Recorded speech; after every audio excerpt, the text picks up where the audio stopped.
ಇದ್ದಕ್ಕಿದ್ದಾಗೆ ನಾಯಿಗಳು ಬೊಗಳ್ತಾ ಇದ್ದ ಸದ್ದನ್ನ ಕೇಳಿ ಮಲಗಿದ್ದ ಬಲವೀರ್ನ ಕಣ್ಣುಗಳು ಹೆದರಿಕೆಯಿಂದ ಓಪನ್ ಆಗತ್ತೆ. ಅವನು ತನ್ನ ದೊಡ್ಡಣ್ಣ ನಿರಂಜನ್ ಹತ್ರ ಬರ್ತಾನೆ ಮತ್ತೆ ಅವರನ್ನ ಹೇಳಿಸ್ತಾನೆ. ಅಣ್ಣ ಹೇಳಿ, ನೋಡಿ ನಮ್ಮನೆ ಹೊರಗಡೆ ಎಷ್ಟು ನಾಯಿಗಳು ಬೊಗಳ್ತಾ ಇದ್ದೇವೆ ಅಂತ. ಗಲ್ಲಿಗೆ ಕಳ್ಳಗಿಳ್ಳ ಬಂದಿಲ್ಲ ತಾನೆ? ನಿರಂಜನ್ ಎದ್ದು ಹೇಳ್ತಾನೆ, ಹೋಗಿ ಮಲ್ಕೊಳ್ಳೋ ಬಲ್ವೀರ್. ನಮ್ಮೂರಲ್ಲಿರೋ ಜನರಿಗೆ ಹೊಟ್ಟೆ ತುಂಬಾ ಊಟ ಮತ್ತೆ ಕುಡಿಯಕ್ಕೆ ನೀರು ಕೂಡ ಸಿಗಲ್ಲ. ಕಳ್ಳ ಇಲ್ಲಿಗೆ ಏನ್ ಕದಿಯಕ್ಕೆ ಅಂತ ಬರ್ತಾನೆ. ಅವನ್ಗೆ ಈ ಊರಲ್ಲಿರೋ ಮನೆಗಳಲ್ಲಿ ಹಸಿವು ಮತ್ತೆ ಬಾಯಾರಿಕೆ ಬಿಟ್ರೆ ಏನು ಕೂಡ ಸಿಗಲ್ಲ. ಆದ್ರೆ ಅಣ್ಣ, ಇವತ್ತಿಲ್ಲಿ ಇಷ್ಟೊಂದು ನಾಯಿಗಳು ಯಾಕೆ ಬೊಗಳ್ತಾ ಇದ್ದಾವೆ? ಬಹುಶಃ ಅವಕ್ಕೂ ಹಸುವಾಗಿರ್ಬೇಕು. ಈಗ ಸುಮ್ನೆ ನನ್ನ ತಲೆ ತಿನ್ಬೇಡ, ಹೋಗಿ ಮಲ್ಕೋ. ಬಲ್ವೀರ್ ಕೋಪ ಮಾಡ್ಕೊಂಡು ತನ್ನ ಮಂಚದ ಮೇಲೆ ಬಂದು ಕೂತ್ಕೋತಾನೆ.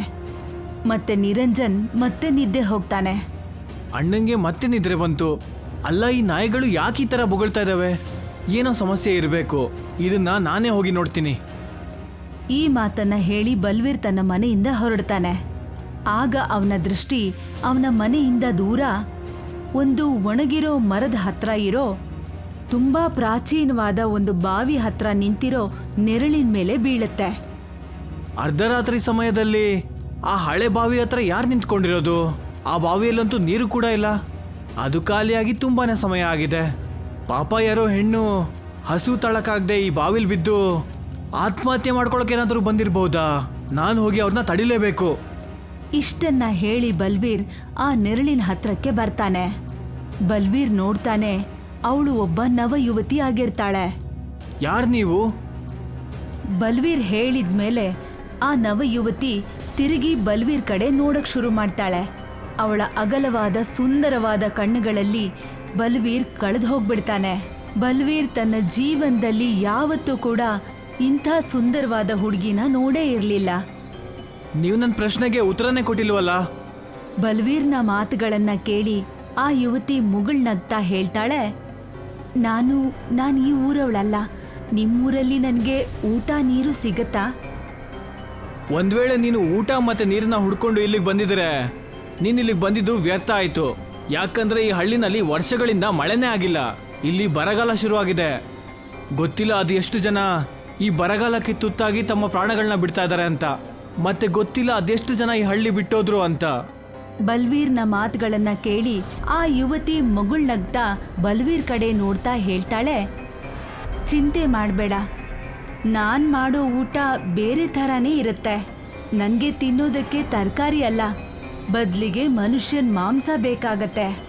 ಮತ್ತೆ ಕುಡಿಯೋದಕ್ಕೆ ನಿಮ್ಮೂರಿನ ನೀರ್ ಬೇಕಾಗಿಲ್ಲ. ಮನುಷ್ಯರ ರಕ್ತನೇ ನನಗೆ ಬೇಕಾಗಿರೋದು, ಗೊತ್ತಾಯ್ತಾ? ಇದ್ದಕ್ಕಿದ್ದಾಗೆ ಆ ಯುವತಿ ತುಂಬಾ ವೇಗವಾಗಿ ಬಂದು ಬಲವೀರ್ನ ಕತ್ತನ್ನ ಹಿಡ್ಕೋತಾಳೆ. ಆ ಸುಂದರ ಯುವತಿಯ ಮುಖ ಭಯಂಕರವಾದ ಮುದಿ ವಯಸ್ಸಿನ ಹೆಂಗಸಿನ ರೀತಿ ಪರಿವರ್ತನೆ ಆಗತ್ತೆ. ಅವಳ ಮುಖ ನೋಡೋದಕ್ಕೆ ಬಾವಲಿಯ ಹಾಗೆ ಬದಲಾಗ್ಬಿಡತ್ತೆ. ನನ್ನ ಬಿಟ್ಬಿಡು, ಯಾರು ನೀನು? ಇದ್ದಕ್ಕಿದ್ದಾಗೆ ಆ ಭಯಂಕರ ಮುದುಕಿ ಬಲವೀರನ್ನ ದೂರಕ್ಕೆ ತಳ್ಳಿಬಿಡ್ತಾಳೆ. ನೋಡು, ಬಿಟ್ಬಿಟ್ಟೆ. ಆದ್ರೆ ಬಲವೀರ್ಗೆ ತನ್ನ ದೇಹದಲ್ಲಿರೋ ರಕ್ತನ ಹೀರ್ತಾ ಇರೋ ತರ ಅನಿಸ್ತಾ ಇತ್ತು. ಅವನ ಕೂಗು ಅವನ ಕೊರಳಲ್ಲೇ ಹಾಗೇ ನಿಂತು ಹೋಗ್ಬಿಡತ್ತೆ. ಬಲವೀರ್ನ ಪರಿಸ್ಥಿತಿ ಹೇಗಾಗತ್ತೆ ಅಂದ್ರೆ ಅವನು ಸತ್ತು ತುಂಬಾನೇ ವರ್ಷ ಆಗಿದೆಯೇನೋ ಅನ್ನೋ ಹಾಗೆ.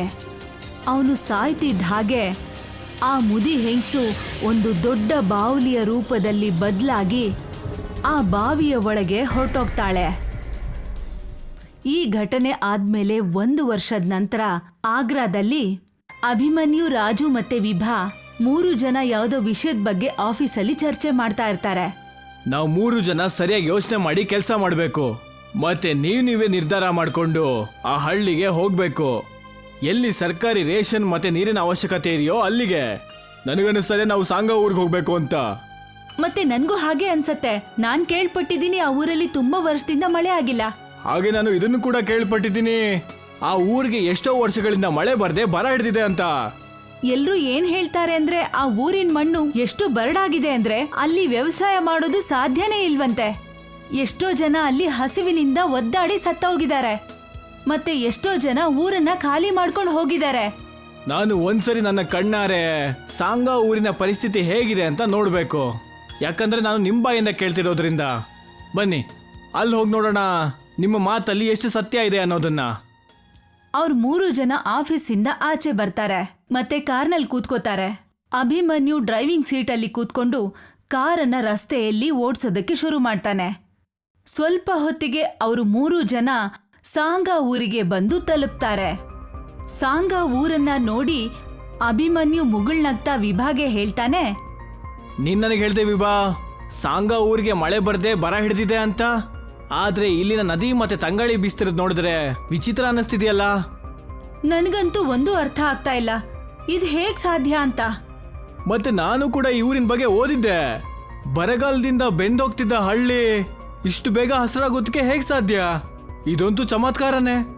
ಇದು ಚಮತ್ಕಾರ ಅಲ್ಲ, ನೀವಿಬ್ರು ಮಾಡಿರುವಂತ ಒಂದು ಕುತಂತ್ರ. ನಾನೇನಾದ್ರೂ ಹಿಂದೆ ಮುಂದೆ ನೋಡ್ದೆ ಆ ಎಲ್ಲ ಅವಶ್ಯಕ ವಸ್ತುಗಳನ್ನ ಸಾಂಗಾ ಊರಿಗೆ ಕೊಟ್ಟಿದ್ದಿದ್ರೆ ಯಾರಿಗೆ ಅದರ ಅವಶ್ಯಕತೆ ಇಲ್ವೋ ಅವ್ರಿಗೆ ಪಾಪ ಹಸುವಿನ ನಳುತ್ತಾರೆ, ಅವ್ರಿಗೆ ತುಂಬಾ ಕಷ್ಟ ಆಗ್ತಿತ್ತು. ಅವರು ರಾತ್ರಿ ಹಸುವಲ್ಲೇ ಮಲಗಬೇಕಾಗಿತ್ತು. ರಾಜು, ವಿಭಾ ಏನೋ ಸ್ವಲ್ಪ ದಿನಗಳ ಹಿಂದೆ ಆಫೀಸಿಗೆ ಜಾಯ್ನ್ ಆಗಿರೋದು, ಆದ್ರೆ ನೀನ್ ಹಳಬ ಅಲ್ವಾ? ನೀನು ನನ್ನ ಮಾತನ್ನ ನಂಬಲೇಬೇಕು ಅಭಿಮನ್ಯು. ನಾನು ಸುಳ್ಳು ಹೇಳ್ತಾ ಇಲ್ಲ. ಇಲ್ಲಿ ಏನೋ ನಡೆದಿದೆ. ಇಲ್ದಿದ್ರೆ ಇದ್ದಕ್ಕಿದ್ದಾಗೆ ಈ ಊರಿನ ಪರಿಸ್ಥಿತಿ ಹೇಗ್ ಬದಲಾಗೋಕ್ ಸಾಧ್ಯ?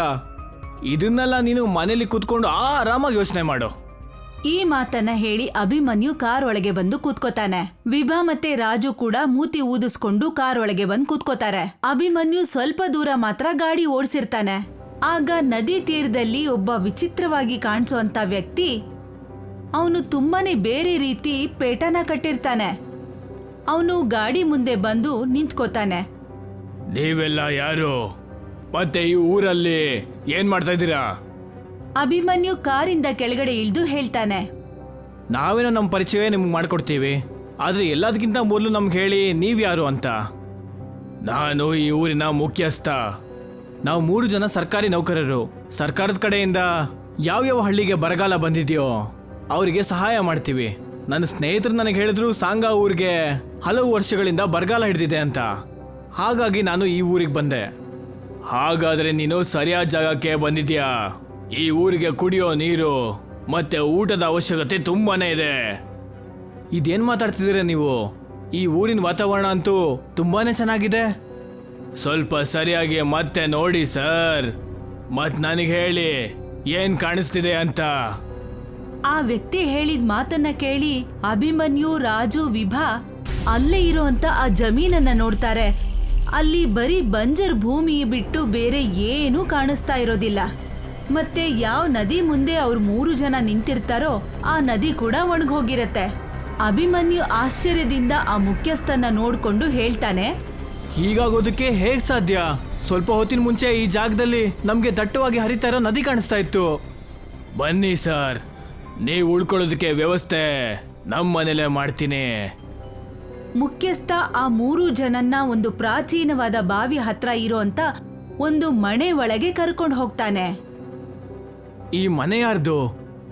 ಈ ಮನೆ ನಮ್ಮೂರಲ್ಲೇ ಇದ್ದಂತ ಇಬ್ರು ಹುಡುಗರದಾಗಿತ್ತು. ಅವರು ಈ ಊರನ್ನ ಬಿಟ್ಟು ಹೋದ್ರು. ನೀವು 3 ಜನ ಕೂಡ ಇಲ್ಲೇ ಮಲ್ಕೊಳ್ಳಿ. ಬೆಳಿಗ್ಗೆ ನಾನು ನಿಮ್ಗೆ ಇಡೀ ಊರನ್ನ ತೋರ್ಸ್ಕೊಂಡ್ ಬರ್ತೀನಿ. ಇಷ್ಟನ್ನ ಹೇಳಿ ಮುಖ್ಯಸ್ಥ ಅಲ್ಲಿಂದ ಹೊರಟ್ಬಿಡ್ತಾನೆ. ನನಗಂತೂ ಒಂದು ಅರ್ಥ ಆಗ್ತಿಲ್ಲ. ಅಲ್ಲ, ಇಲ್ಲಿ ಏನ್ ನಡೀತಾ ಇದೆ ಅಂತ. ನನ್ನ ಕಣ್ಣು ಮುಂದೆನೆ ಒಂದು ನದಿ ಹರಿತಾ ಇತ್ತು. ಇಡೀ ಹಳ್ಳಿನೇ ಹಸಿರಿಂದ ತುಂಬಿತ್ತು. ಆದ್ರೆ ಯಾವಾಗ ಮುಖ್ಯಸ್ಥ ಮತ್ತೆ ನೋಡೋದಕ್ಕೆ ಹೇಳಿದ್ನೋ ಎಲ್ಲ ವಿಚಿತ್ರವಾಗಿ ಬದಲಾಗೋಯ್ತು. ನನಗನ್ನಿಸ್ತಾ ಇದೆ ನಾವು ಈಗಿಂದೀಗಲೇ ಇಲ್ಲಿಂದ ಹೋಗ್ಬೇಕು ಅಂತ.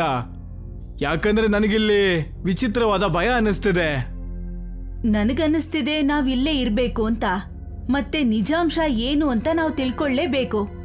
ಅಭಿಮನ್ಯು ಒಂದು ಮಂಚದ ಮೇಲೆ ಮಲ್ಕೊಂಡ್ಬಿಡ್ತಾನೆ. ವಿಭಾ ಮತ್ತೆ ರಾಜು ಚರ್ಚೆ ಶುರು ಮಾಡ್ತಾರೆ. ಅರ್ಧ ರಾತ್ರಿಯಲ್ಲಿ ನಾಯಿಗಳು ಜೋರಾಗಿ ಬೊಗಳೋದಕ್ಕೆ ಶುರು ಮಾಡುತ್ತೆ. ಆ ಸಮಯದಲ್ಲಿ ಇದ್ದಕ್ಕಿದ್ದಾಗೆ ಯಾಕೆ ಇಷ್ಟೊಂದು ನಾಯಿಗಳು ಬೊಗಳ್ತಾ ಇದೆ? ಗೊತ್ತಿಲ್ಲ ವಿಭಾ, ನಾನಂತೂ ನಿಮ್ಮಿಬ್ಬರಿಗೂ ಆವಾಗಲೇ ಹೇಳ್ದೆ ನಾವಿಲ್ಲಿಂದ ಹೋಗ್ಬೇಕು ಅಂತ.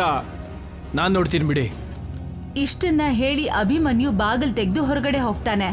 ಅವನ ದೃಷ್ಟಿ ಆ ಮನೆಯ ಮುಂದೆ ಇರೋಂಥ ಒಂದು ಹಳೇ ಕಾಲದ ಪ್ರಾಚೀನ ಬಾವಿ ಮೇಲೆ ಬೀಳುತ್ತೆ. ಅಲ್ಲಿ ಅವನಿಗೆ ಯಾರೋ ನಿಂತಿರೋಂಥ ನೆರಳು ಕಾಣಿಸ್ತಾ ಇರುತ್ತೆ. ಯಾರಿದ್ದೀರಾ ಅಲ್ಲಿ? ಆದ್ರೆ ಯಾವುದೇ ಉತ್ತರ ಸಿಗೋದಿಲ್ಲ. ಆಗ ವಿಭಾ ಮತ್ತೆ ರಾಜು ಕೋಣೆ ಒಳಗಿಂದ ಹೊರಗಡೆಗೆ ಬರ್ತಾರೆ. ಏನಾಯ್ತು ಅಭಿಮನ್ಯು? ಗೊತ್ತಿಲ್ಲ ವಿಭಾ, ಈ ಮನೆ ಹೊರಗಡೆ ಎಷ್ಟೊಂದು ನಾಯಿಗಳು ಒಟ್ಟಿಗೆ ಬೊಗಳ್ತಾರೆ ಶಬ್ದ ಕೇಳಿಸ್ತು. ಆದ್ರೆ ಆಚೆ ಒಂದು ನಾಯಿ ಕೂಡ ಇಲ್ಲ. ಮತ್ತೆ ಅಲ್ಲಿರೋ ಬಾವಿ ಪಕ್ಕದಲ್ಲಿ ಯಾರೋ ನಿಂತಿದ್ದಾರೆ. ಬನ್ನಿ ಹೋಗಿ ನೋಡೋಣ. ಸ್ವಲ್ಪ ಹೊತ್ತಲ್ಲೇ ರಾಜು, ಅಭಿಮನ್ಯು ಮತ್ತೆ ವಿಭಾ ಆ ಬಾವಿ ಹತ್ರಕ್ಕೆ ಬರ್ತಾರೆ. ಇವರೆಲ್ಲರೂ ನೋಡ್ತಾರೆ, ಒಬ್ಬ ದೊಡ್ಡ ಎತ್ತರದ ವ್ಯಕ್ತಿ ಆ ಬಾವಿ ಹತ್ರ ನಿಂತ್ಕೊಂಡು ಇವರನ್ನೇ ಗುರಾಯಿಸ್ತಾ ಇರ್ತಾನೆ. ಇವರು ಅವನನ್ನ ನೋಡ್ತಾರೆ. ಯಾರು ನೀನು? ಮತ್ತೆ ಈ ಹಳೆ ಬಾವಿ ಹತ್ರ ಏನ್ ಮಾಡ್ತಾ ಇದೀಯಾ? ನಾನು ತುಂಬಾ ಹೊತ್ತಿಂದ ನಿಮ್ಮ 3 ಜನಕ್ಕಾಗಿನೇ ಕಾಯ್ತಾ ಇದ್ದೆ. ಏನಿನ್ ಮಾತಿನ ಅರ್ಥ? ಇವಾಗ ನನಗೆ ನಿನ್ನ ವಯಸ್ಸಿನ 2 ಪುರುಷರು ಮತ್ತೆ ಒಬ್ಳು ಮಹಿಳೆಯ ಬಲಿ ಕೊಡೋದು ತುಂಬಾನೇ ಅವಶ್ಯಕತೆ ಇದೆ. ಮತ್ತೆ ಅದೃಷ್ಟ ನೋಡಿ, ಕುರಿಗಳು ತಾನಾಗೆ ಬಂದು ಕಟುಕನ ಮುಂದೆನೆ ನಿಂತ್ಕೊಂಡಿದ್ದಾವೆ. ಆ ವ್ಯಕ್ತಿ ಈ ಮಾತನ್ನ ಹೇಳ್ತಿದ್ದ ಹಾಗೆ ಅಲ್ಲೆಲ್ಲ ಒಂದು ಜೋರಾದ ಗಾಳಿ ಬೀಸೋಕ್ ಶುರುವಾಗತ್ತೆ. ಆಗ ಇದ್ದಕ್ಕಿದ್ದಾಗೆ ಆ ಬಾವಿಯಿಂದ ಯಾವುದೋ ಪ್ರಾಣಿ ಕಿರ್ಚೋ ಅಂತ ಶಬ್ದ ಕೇಳ್ಸೋಕ್ ಶುರುವಾಗತ್ತೆ. ಇದ್ದಕ್ಕಿದ್ದಾಗೆ ಆ ಬಾವಿಯಿಂದ ಇವ್ರ ಎಲ್ರ ಮುಂದೆ ತುಂಬಾ ವಿಚಿತ್ರವಾಗಿ ಕಾಣಿಸೋ ಅಂತ ಒಂದು ದೊಡ್ಡ ಗಾತ್ರದ ಬಾವಲಿ ಆಕಾರದ ಒಬ್ಳು ಹೆಂಗ್ಸು ತನ್ನ ರೆಕ್ಕೆಗಳನ್ನ ಹಾರಿಸ್ತಾ ಮೇಲೆ ಬರ್ತಾಳೆ. ಇದೆಲ್ಲ ಏನಾಗ್ತಾ ಇದೆ? ಯಾರು ನೀನು? ರಾಜು ಈ ಮಾತನ್ನ ಹೇಳ್ತಿದ್ದ ಹಾಗೆ ಆ ಬಾವಲಿ ಹಾರ್ಕೊಂಡ್ ಬಂದು ರಾಜುನ ಹಿಡ್ಕೊಳ್ಳುತ್ತೆ. ಮತ್ತೆ ತುಂಬಾನೇ ವೇಗವಾಗಿ ಬಾವಿ ಒಳಗಡೆ ಎಳ್ಕೊಂಡು ಹೋಗುತ್ತೆ. ರಾಜುನ ಕೂಗು ಬಾವಿ ಒಳಗೆ ಕೇಳಿಸ್ತಾ ಇರುತ್ತೆ. ಅಭಿಮನ್ಯು ವಿಭಾ ಕಡೆ ನೋಡಿ ಹೇಳ್ತಾನೆ, ಇಲ್ಲಿಂದ ಓಡ್ ಹೋಗು ವಿಭಾ. ನಾವ್ ಇಲ್ಲಿಗೆ ಬಂದ್ಬಿಟ್ಟು ತುಂಬಾ ದೊಡ್ಡ ತಪ್ಪು ಮಾಡಿದ್ವಿ ಅನಿಸ್ತಿದೆ ನನಗೆ. ಆಗ ಅಲ್ಲಿ ಊರಿನವರೆಲ್ಲ ಬಂದು ಸೇರ್ಬಿಡ್ತಾರೆ. ಅವ್ರೆಲ್ರೂ ಸ್ಮಶಾನದಲ್ಲಿ ಇರೋ ಅಂತ ಶವದ ರೀತಿಯಲ್ಲೇ ಕಾಣಿಸ್ತಾ ಇರ್ತಾರೆ. ಅವರೆಲ್ಲರೂ ಅಭಿಮನ್ಯು ಮತ್ತೆ ವಿಭಾನ ಹಿಡ್ಕೊಂಡ್ಬಿಡ್ತಾರೆ. ಆ ದಪ್ಪ ಉದ್ದ ಇರೋಂತ ಆ ದೊಡ್ಡ ವ್ಯಕ್ತಿ ಮುಗುಳ್ನಗ್ತಾ ಅವರಿಬ್ಬರ ಕಡೆ ನೋಡಿ ಹೇಳ್ತಾನೆ, ನನ್ನ ಹೆಸರು ನಿರಂಜನ್ ಅಂತ. ಎಷ್ಟೋ ವರ್ಷಗಳಿಂದ ನಮ್ಮೂರು ಬರಗಾಲದಿಂದ ನರಳುತ್ತಾ ಇದೆ. ಇದಕ್ಕೆ ಕಾರಣ ಏನು ಅಂತ ನಾನು ತಿಳ್ಕೊಳ್ಳೋದಕ್ಕೆ ಪ್ರಯತ್ನ ಪಟ್ಟಾಗ ನನಗೆ ಗೊತ್ತಾಯ್ತು, ನನ್ನ ಮನೆಯ ಪಕ್ಕದಲ್ಲಿ ಇರೋ ಈ ಬಾವಿಯ ಒಳಗಡೆ ಅಕಿಬಲ್ ಹೆಸರಿನ ಒಬ್ಳು ರಾಕ್ಷಸಿ ಇದ್ದಾಳೆ. ಮತ್ತೆ ಈ ಕೆಲ್ಸಗಳನ್ನೆಲ್ಲ ಮಾಡ್ತಾ ಇರೋದು ಅವಳೇ. ನಾನು ಆ ರಾಕ್ಷಸಿ ಜೊತೆ ಒಂದು ಒಪ್ಪಂದಕ್ಕೆ ಬಂದೆ. ಅದ್ರ ಪ್ರಕಾರ ನಾನು ನನ್ನ ಸ್ವಂತ ತಮ್ಮನ್ನ ಅಕಿಬಲ್ಗೆ ಬಲಿ ಕೊಟ್ಟೆ. ಅಕಿಬಲ್ಗೆ ಪ್ರತಿ ಪೌರ್ಣಮಿಯ ರಾತ್ರಿ ಯಾವುದಾದ್ರೂ ಮನುಷ್ಯನ ರಕ್ತ ಮತ್ತೆ ಮಾಂಸ ಬೇಕೇ ಬೇಕು.